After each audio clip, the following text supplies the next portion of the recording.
bem com vocês? Me chamo Keren, sou estudante de biomedicina e estou no 8º semestre. Vou falar um pouquinho com vocês sobre o meu tema, do meu TCC. Existem bactérias que já fazem parte da nossa microbiota em todo o nosso organismo. Porém, quando elas são aumentadas ou se introduzem em tecidos diferentes, elas causam as patologias, as famosas ITUs, que são as infecções do trato urinário. As bactérias gram-negativas são uma das principais causadoras, como a Escherichia coli e a Staphylococcus aureus, que são as mais conhecidas que a gente conhece. Para o tratamento dessas infecções bacterianas, os antibióticos são os principais medicamentos utilizados. Porém, o uso indiscriminado, abusivo e empírico deles aumenta a resistência dessas bactérias, referente ao tratamento. A penicilina foi o primeiro antibiótico descoberto.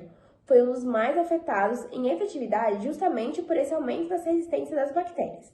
Estudar a possibilidade de que alguns antibióticos tenham a tendência a ficarem menos eficientes contra bactérias que têm um contato maior com essa substância e pode causar um enorme problema para a população, consequência de aumento de infecções bacterianas que já não são mais combatidas com o uso desse antibiótico. As bactérias elas têm uma taxa de reprodução rápida em grandes populações.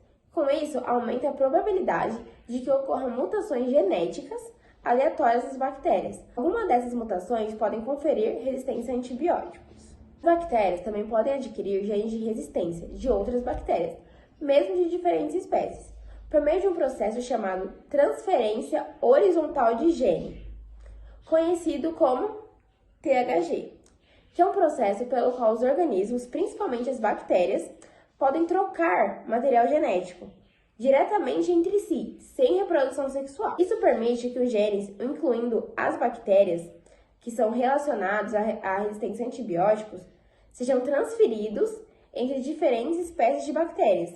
Isso pode ocorrer naturalmente ou devido à exposição do material genético bacteriano. Agora a gente vai entender um pouquinho como essa infecção urinária ocorre. Quando um agente patológico invade o sistema urinário de um paciente por duas entradas, que podem ser a abertura da uretra ou através da corrente sanguínea. Ele se instala no epitélio interior do órgão, componente desse sistema. Rins, ureteres, bexiga, uretra. Instala uma infecção conhecida popularmente como infecção urinária ou a infecção do trato urinário. Essas infecções são divididas em 3 tipos, de acordo com o órgão que atinge.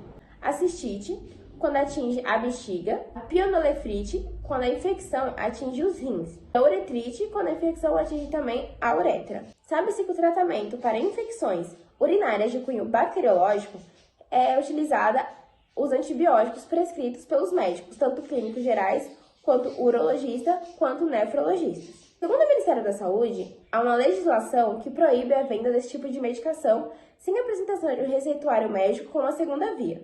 Porém, sabe-se que o uso desenfreado desse medicamento, pois dificilmente se é solicitada uma cultura de bactéria para saber qual é o tipo de agente infeccioso e, consequentemente, qual é a medicação adequada, se faz a prescrição de medicação mais abrangente. A infecção torna-se conhecida como infecção de repetição.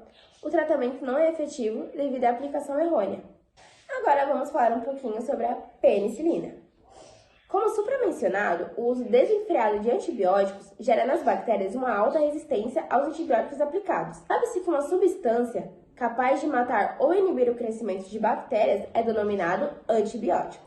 A penicilina foi descoberta em 1928 por Alexander Fleming e é do tipo bactericida, ou seja, são aqueles antimicrobianos capazes de matar ou lesar irreversivelmente as bactérias, pois são inibidores de parede celular e interferem seletivamente na síntese da parede celular bacteriana, ao impedir que essa seja formada. Como os demais antibióticos beta-lactâmicos, as penicilinas possuem ação bactericida. Elas atuam por inibição da síntese da parede celular bacteriana, através do bloqueio da síntese da camada do peptidoglicano da parede celular. Ao inibir a síntese da parede celular, as penicilinas levam a bactéria à lise osmótica e morte. O mecanismo de ação da penicilina é considerado o mais comum, pois esse antibiótico foi considerado pioneiro na criação de outros antibióticos, que atualmente são utilizados como intervenção nas infecções de cunho bacteriológico. Enzimas que degradam antibióticos inativam esses antimicrobianos pela catálise hidrólise das moléculas dessas drogas. As principais enzimas que degradam antibióticos são denominadas beta-lactamases. Como o próprio nome diz, atuam catalisando a hidrólise do anel beta-lactâmico.